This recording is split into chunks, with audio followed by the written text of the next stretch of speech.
La dynamique Monseigneur Kpodzro, DMK, a organisé une conférence de presse ce mercredi 7 août pour clarifier les accusations portées contre elle par le Mouvement patriotique pour la démocratie et le développement, MPDD. Paul Missiagbeto, coordinateur général de la DMK, a révélé des détails troublants sur les tensions qui existent entre son mouvement et le MPDD.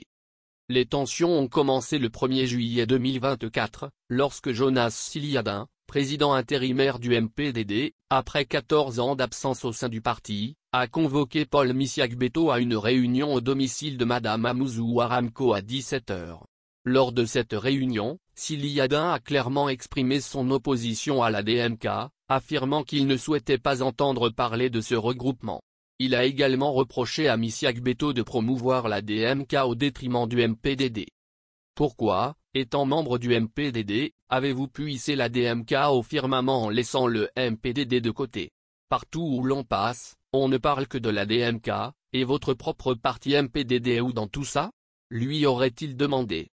En réponse, Missiagbeto a proposé de restructurer et de redynamiser le MPDD tout en continuant à soutenir les activités de la DMK. Cependant, cette proposition n'a pas été bien accueillie par Siliadin. La réunion s'est ainsi terminée sur une note d'incompréhension, et quelques jours plus tard, le 29 juillet 2024, le MPDD a décidé de se retirer de la DMK. Fidèle à la vision du binôme Kpodzro-Agbeiyome, Paul Missiagbeto a dénoncé les manœuvres de Siliadin visant à noyer la DMK, ce qui l'a conduit à démissionner du MPDD le 30 juillet 2024. Il précise qu'il reste membre de la DMK et conserve son titre de coordinateur général. Pour l'heure, les véritables motifs derrière le retrait du MPDD de la DMK ne sont pas entièrement clairs.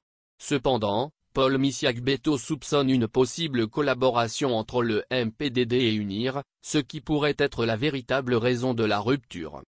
Le temps nous dira si ces spéculations sont fondées ou si d'autres intérêts politiques sont en jeu.